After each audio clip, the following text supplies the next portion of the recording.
you can use Taslet. It will edit as if a person was actually doing it, right? It'll spin up its own computer. It will move the mouse and it will click and it will edit something as if a human was doing it. You just tell it what to do. What? Just because it's an agent, right? It's an agent, right? So now we have an agent. I'm obsolete, going on vacation. You heard it here first. I'm going solo. Whoever that guy is, I don't know what it is. The guy who's got like that whole Batman white room, dark ceiling. All he does is open up packages that are sent to him. Unbox therapy? Yes, dude. That is the best job. And what was it? A couple years ago, Instagram was going through some crap where people would mass following over 1 million followers and accounts get canceled and never got it back. Yeah. Overnight, your business is gone. You're literally wiped away. Like there's nothing to show for anything that you did. That's crazy to me. Will you be my Valentine?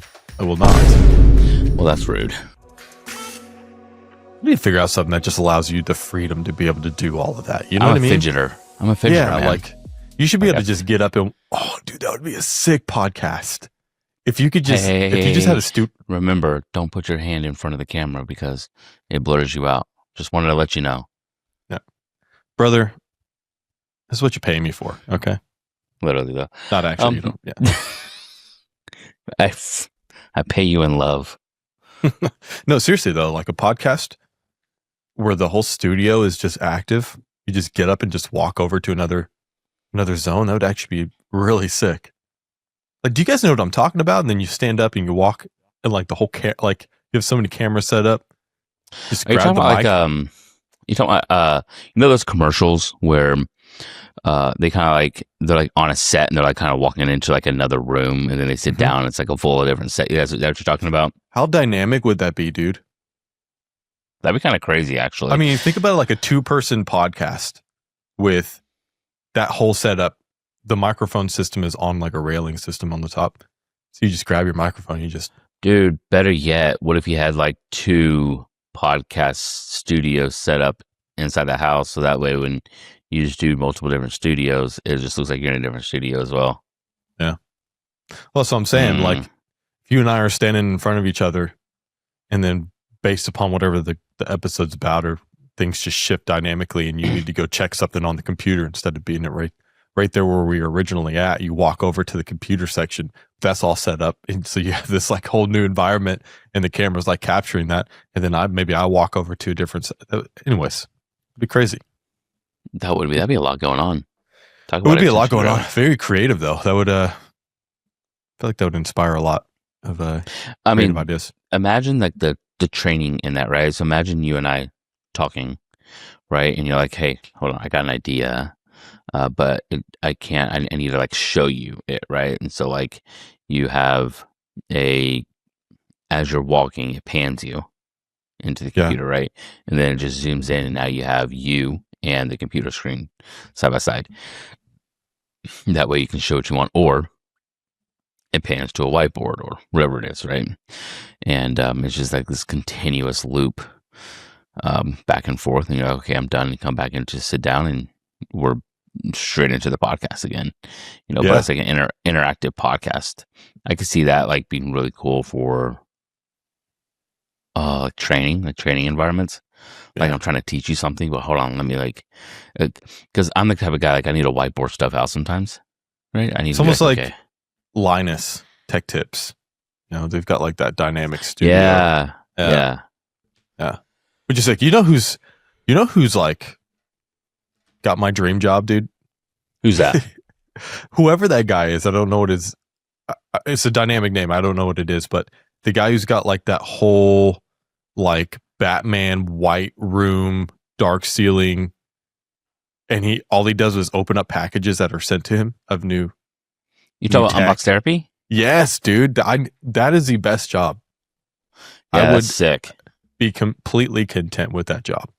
The environment, the way he has it, the whole setup, the crispness of that. It's just like he's in such a large room for being just a single person. It doesn't make any sense. But for some reason, like it's just like the name suggests, it's just a therapy. Like there's a therapeutic like layer there for just being the singular source inside of this huge, very clean, very modern room. And then he's unboxing something and then showing you what it does. Like that's just such what a sick job. That is actually pretty cool. Yeah. I've always thought about that. Like, what does that look like? You know what I've always admired? People that just up and leave their careers to like cook or Right. Yeah. Something like that. or like or to do YouTube. Like, it's just crazy to me, right? Because I think and maybe it's just because I'm not at that I'm not at a point where I'm like, okay, like I need like an inflection point in my life where I feel like I'm not fulfilled anymore and I need to do something else, and cooking fulfilled me or whatever it is, right? And Sure. I'm sure there's that inflection point for that individual, but being able to go, oh, I'm gonna leave 10 years of what I built, what I've been striving for, whatever it is for the last 10 years, or maybe you're high up, maybe like, oh, I'm just going to leave this VP position because it's just not fulfilling anymore. And you're on a food truck. Yeah. You know, like, like I think that's so freaking cool. Like, I don't know what it is. It's really cool though. Well, I think we find ourselves in how many, okay, not to squirrel, but how many people go to college and actually do any of what they went to college for? I don't know, but I have to imagine that percentage is very low. Very low, extremely low. Life hits you hard. Those student bills come around. You know what I mean? Mm-hmm. You got to make it work. Somebody gives you an opportunity, because that's the thing is, and we've gone down this road before, but like getting an education is important. And I think really over just having a degree, you should go do it just to have the experience. I think that's because you have a chapter every single like sequence of your life, you know, being a little child to being a teenager to being high school. You go through high school. I know your experience was dynamically different, but you know, I only went to college for a whole semester, a single year, or 1.5, Oh, wow. something like a year and a half maybe. And then I was just like, I'm done. Went to the oil field, right? But I had that experience, you know, and I went back and I found a flash drive, dude. Believe it or not, I have a flash drive with all of my stuff from college I found the other day. Wow. And one of them was a writing that I did for an English class for my, of what my first day of college experience was like, because that was my first day of school experience ever, because I was homeschooled, right? But I think that people realize at some point in their career, to circle this back, that they enjoy something else than what they are currently doing. Doesn't mean they're not good at what they're currently doing, right? Because like Sarah watches, it's that cooking show with Dave Ramsey and there's levels. Have you seen that? It's really The Hell's Kitchen. No. It's man, I can't remember the name of it, but so they have a super professional, pristine, like cooking area at the very top of this, and the whole side of the building is cut off. So you see every layer from the camera view, but it zooms in on different studios or different, that's cool. So it's like the very top is like the most professional you could be.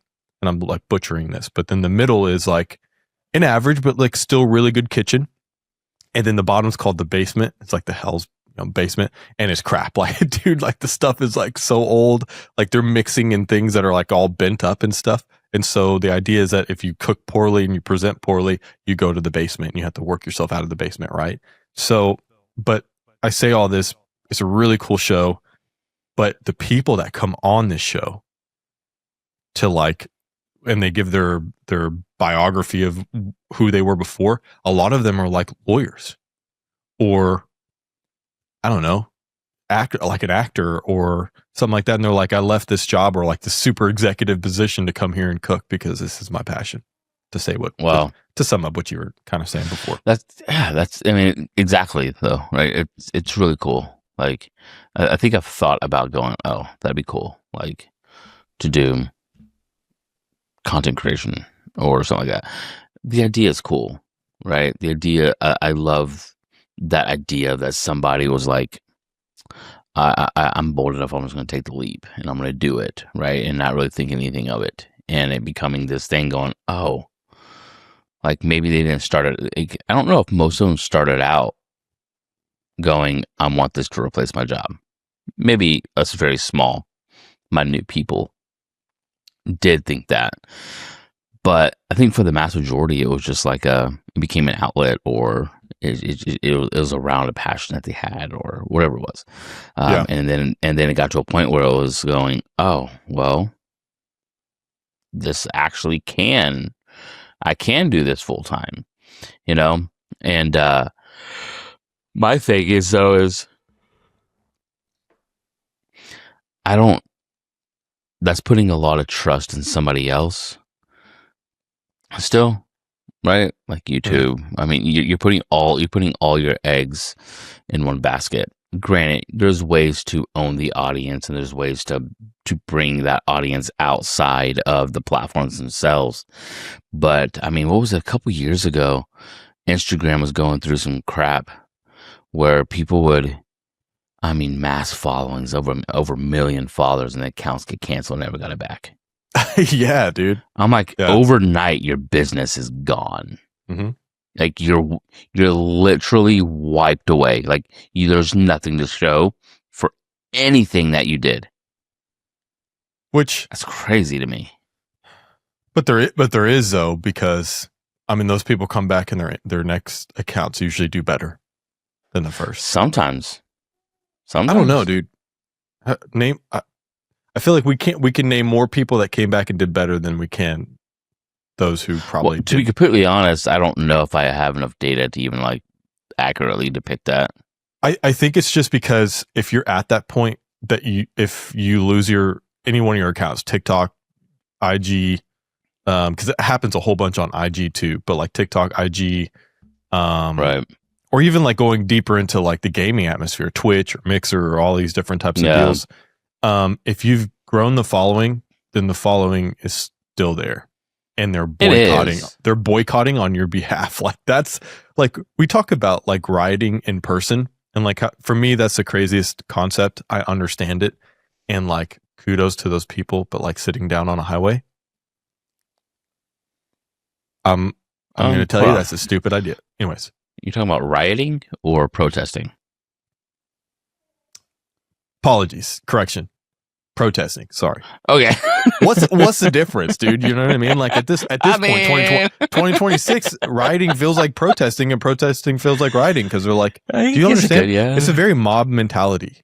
How can you come for a protest, and if somebody protests against your protest, it gets hostile like so quickly? They can. There's people. I would say there's probably more peaceful protests than there are peaceful riots. Right.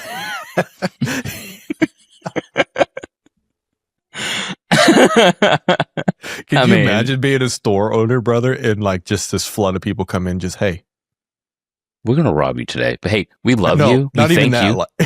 We thank you for your service, but your store is now ours.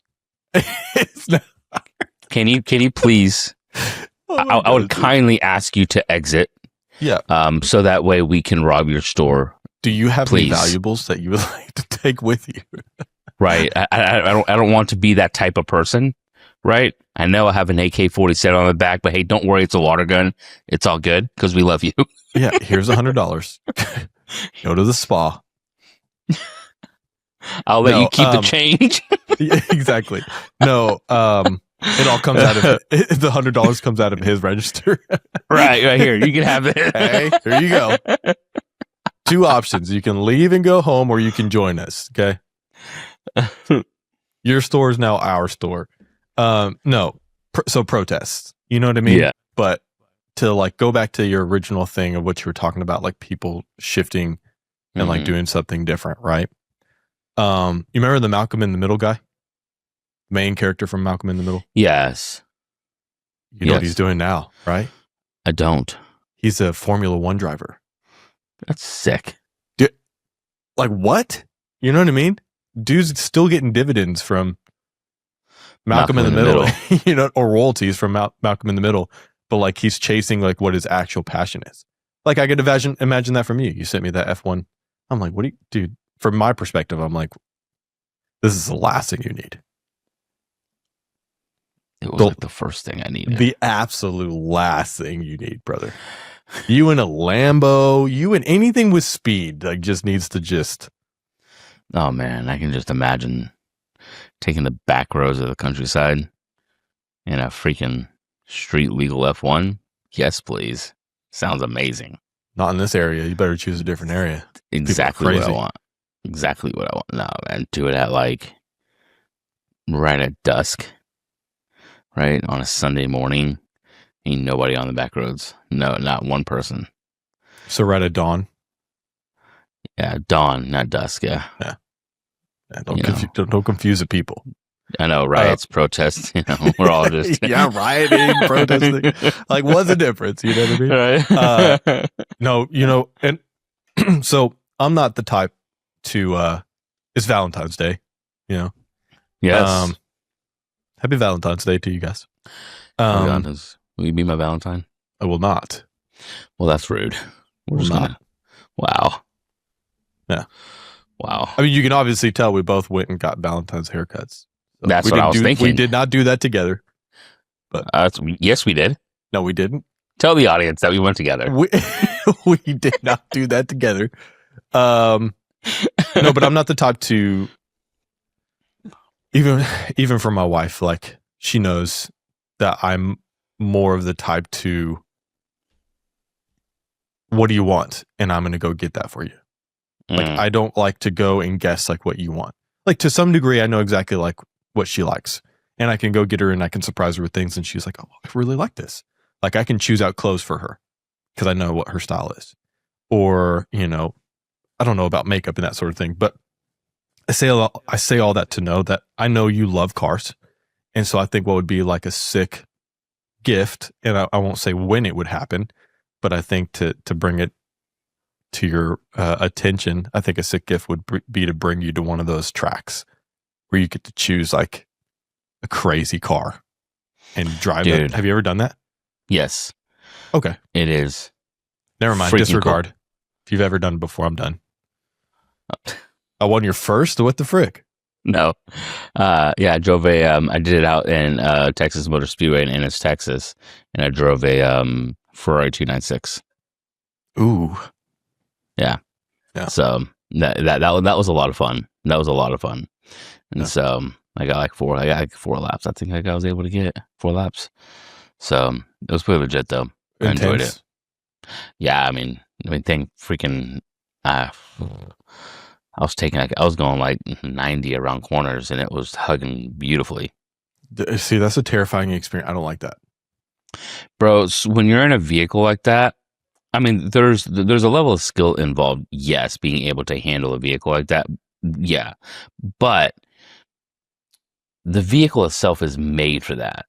Like, it's made to take a turn at that speed, and so driving like these supercars on the roads, there are some that are just like made for comfort and speed and stuff like that. This kind of the both, especially like Aston Martin. Aston Martins are like comfort, speed, luxuriousness. It's a beautiful vehicle, but other vehicles aren't fun. Like, they're fun to drive, but they're not comfortable rides.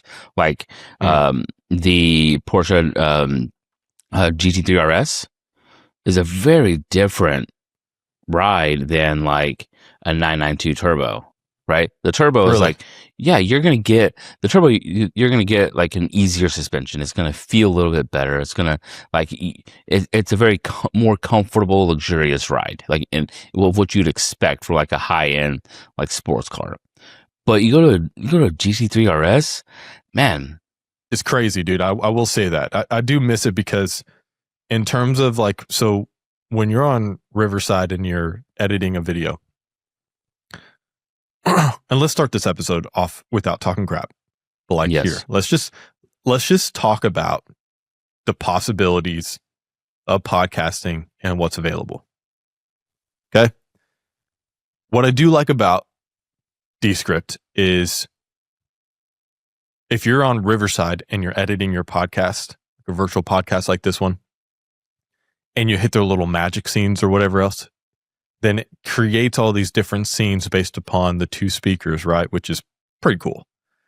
But then like it's off of a pattern versus off of what makes the most sense, because it'll go, okay, me and you on this grid view, and then it'll go you, and then it'll go me full, you full, me full, back to grid view, and then a certain amount of seconds between it doing the next thing for you full, me full.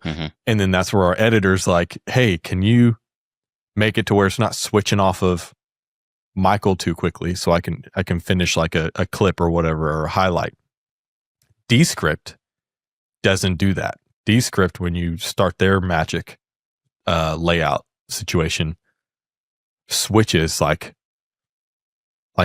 as soon as a person's talking, and then when it registers that both people are talking together and or laughing or whatever the case is, then it grids again, and then it's just like a whole bunch of more clean, sensible cuts versus what's happening here. Like if you're doing it if you're gonna edit a podcast in Riverside, it's great, like has everything that you possibly could need, I guess, to some extent, but you're gonna do a whole bunch of post touches, which to me, I need to take my hands off of this thing as much as possible.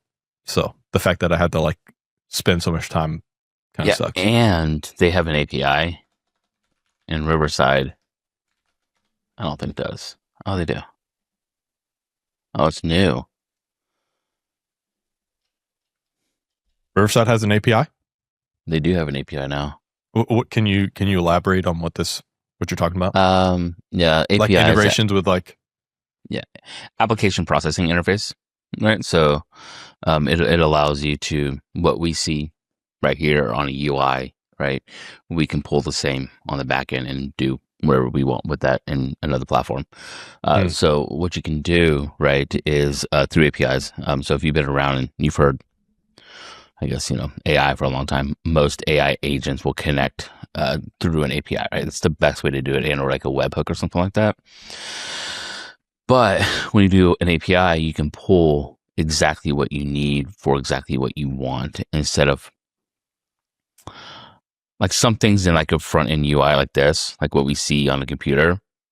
Like one thing could be dependent on something else, right? Like form fields, right? A form field, maybe all of them are required fields, but if I pull that through an API, then I can just pull the ones that I want. I don't have it's not going to be required because I can do whatever I want with it. Kind of like an example, but with here, right? So you can do production studio project recording, tracks, file, and exports, which is funny as crack. This is definitely AI generated, this hierarchy. Yeah.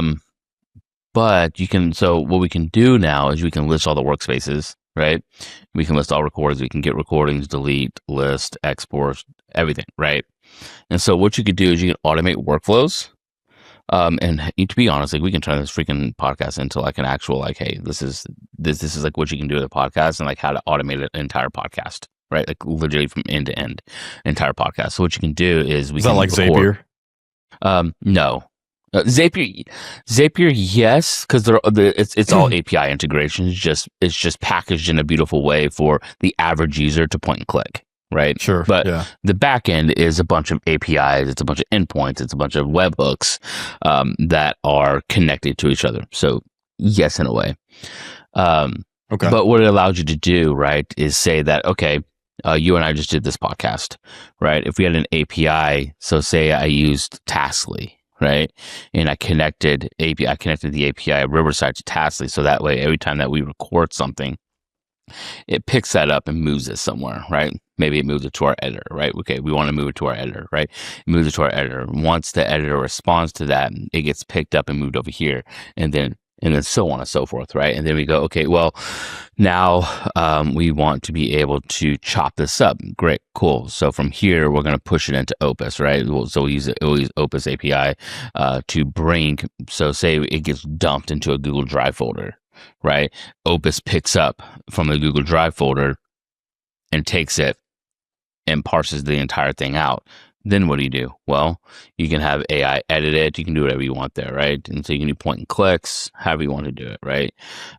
So there's one way where if you want to granular control yourself because you like to create a process, then it lands in Opus and you do your thing in post, right? Or if you're like, hey, I don't even want to do that, well, you can use Taslet, and it will it will edit as if a person was actually doing it, right? It'll spin up its own computer. It will move the mouse and it will click and it will edit something as if a human was doing it. You just tell it what to do. What? Oh yeah. Okay, so it's like it's the agent. It's because it's an agent, right? It's an agent, right? So now we have an agent, right? And so wait, so like it'll open the video, it'll open the editor, and then it'll edit the video. How would you? I would imagine the script would have to be so extensive for it to like know.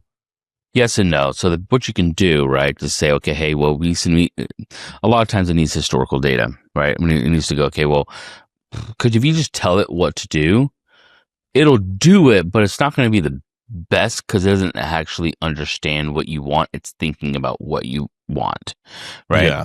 And so what you can do mirror, is say, hey, look, so the prompt can go something like, hey, I have a video that I want you to pull from Opus Clip. I want you to pull into Opus Clip. But before you do that, I want you to go scan our YouTube videos, our TikToks, and our Facebook videos so that we can understand our style and what we're doing already.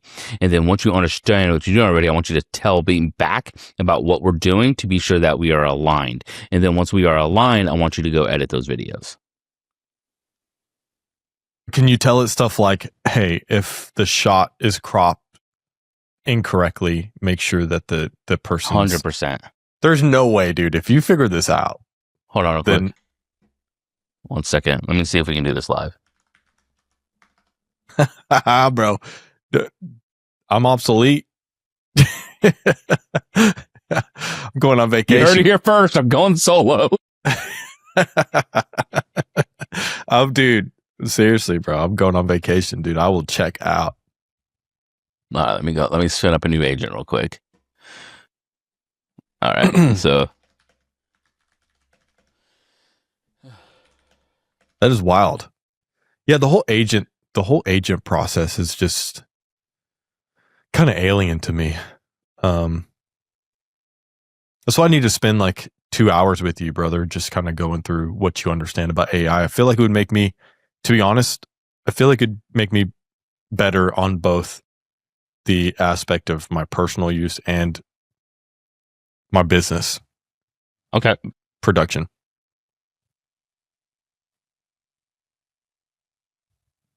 Talking to the microphone real quick. I just want to make sure. Yep. I'm talking. I'm here. I'm talking. For some reason, you just sound really low. How about now? Now it's coming back. No, don't touch anything. Now it's coming back. I don't know why it does that. No, I don't know if it's listening to the typing or something like that and it like lowers your micro. I don't know what it is. That's weird. Yeah. So what you do is Google Drive for. So I'm wanting to pull. Do you want to see this live? Yeah, share this, brother. Why not? Why not? It's going to be a how-to. Going to go here. Screen. Window.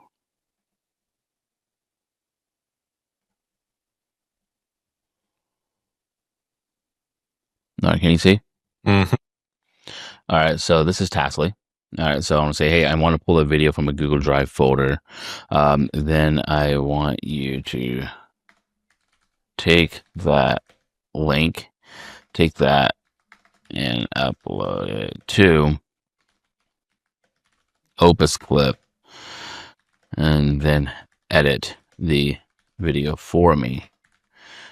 First, I want you to... Real quick. Huh? I can't even read what you're saying because like I'm so far away from it. But like you're wanting it to pull a video and add it to Opus Clip? No. There's already clips in Opus. There are. Okay. So you can't upload.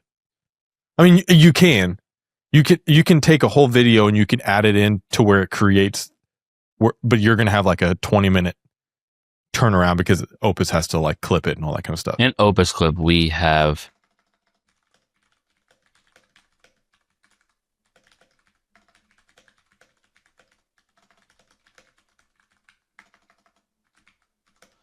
yeah, it already pretty much lives. I like their layout, dude. That's pretty clean. What's that color? Is that red or is that orange? Orange. That's nice. So TikTok, YouTube. What's the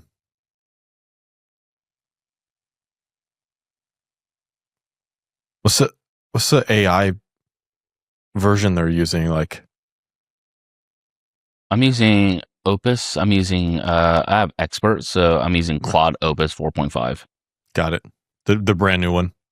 No, that's 4.6. Oh, okay. Now, when you give it this prompt, it's not going to go and do it.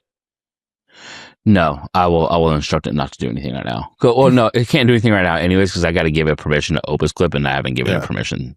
Yeah, I was just want to make sure it wasn't going to like all of a sudden start opening up your desktop and showing sensitive information. No.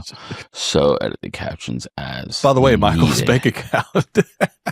Oh, so that's crazy. Like last night, like I had to go in and like pay a few vendors, and so I went to go do that last night, and my entire business bank account was gone. I was like, "What the heck is happening?" Like gone. I was like, "Holy crap! Like where's my account at?"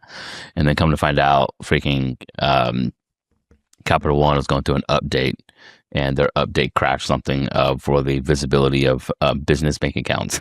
I was like, "Yo, bro." Speaking on that, brother, I need to. We need to get something set up for Unscripted Ventures because I've got a potential opportunity. So, really, yeah. Would you like to share? Maybe not. I'm not going to. Yeah, I won't go into details. I was going to tell you, and then we had a conversation the other day, and I was going to surprise you with the movement that I've been producing on my end. Okay, brother. I've got a videography opportunity. No way. I do. Like set in stone? Negotiations. Dude. Yeah.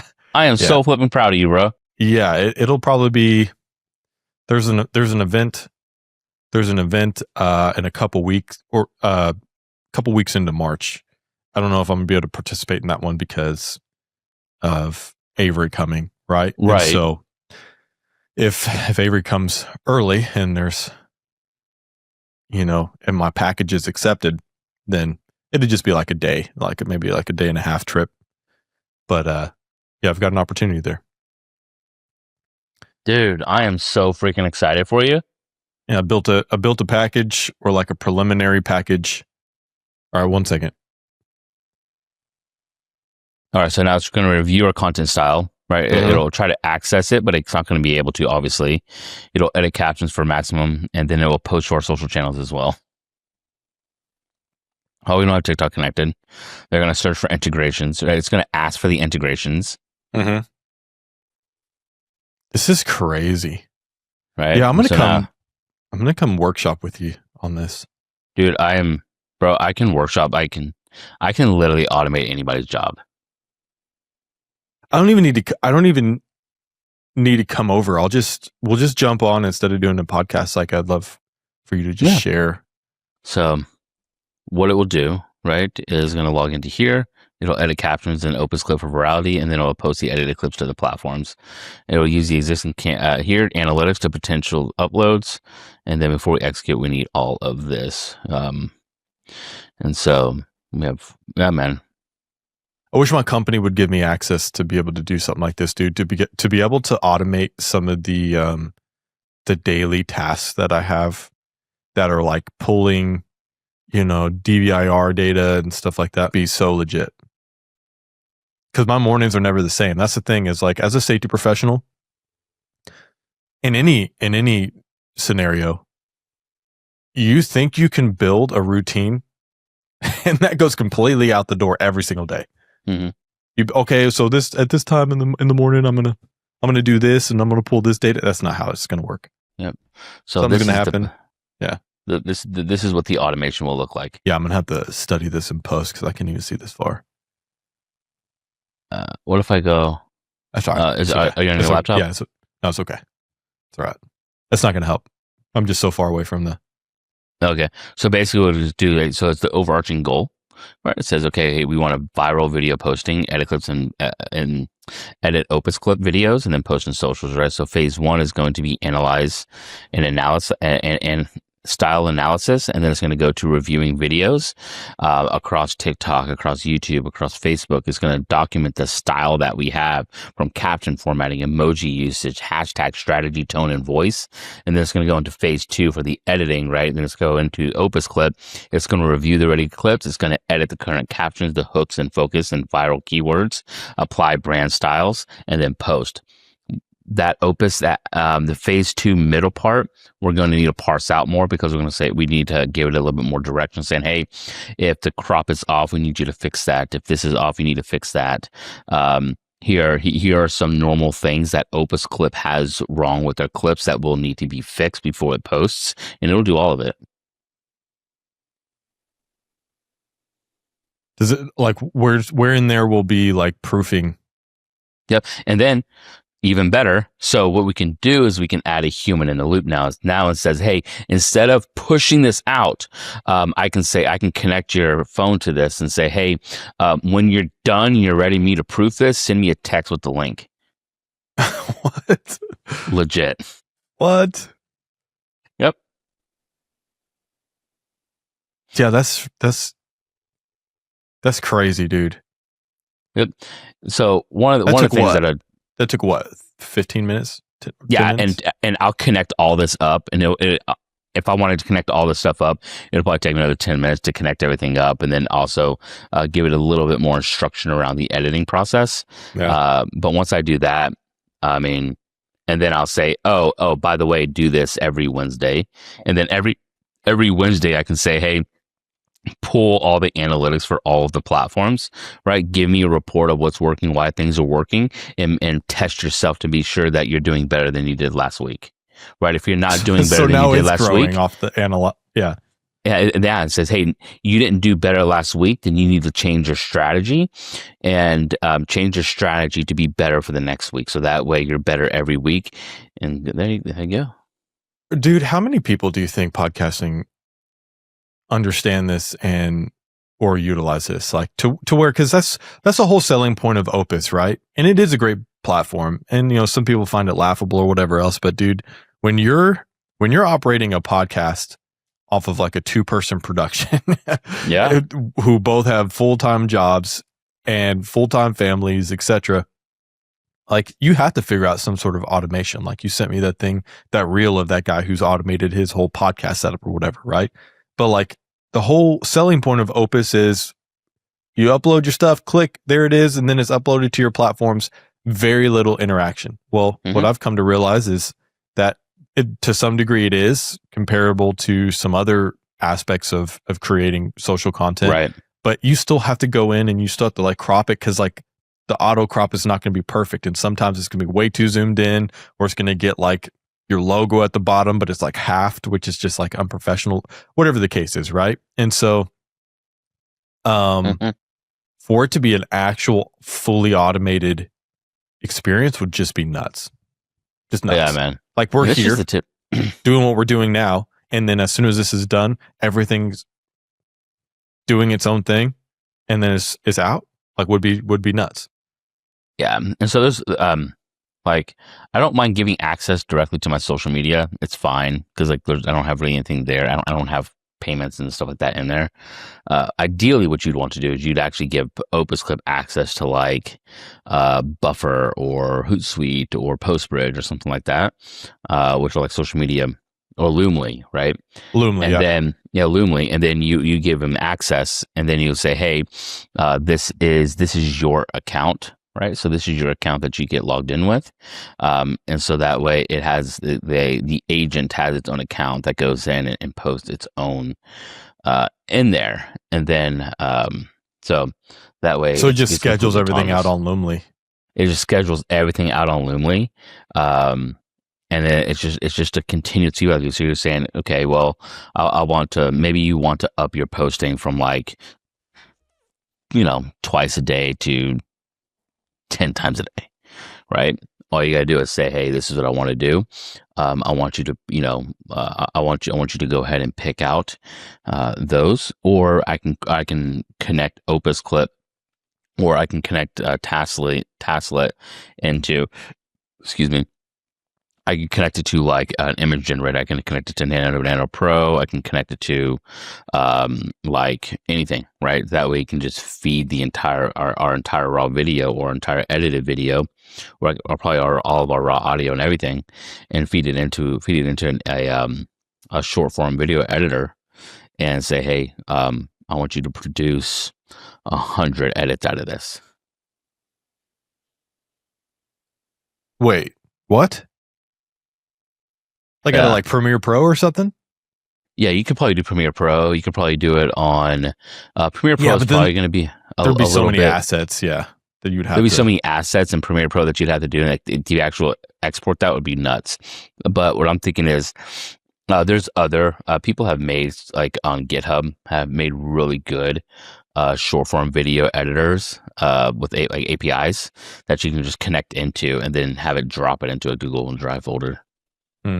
Yeah, but I think giving it access to Opus wouldn't be, because all the socials are already. Yeah, exactly. Yeah. It acts as a scheduler, right? So like you're not really giving it access to all of it, and so it's fine.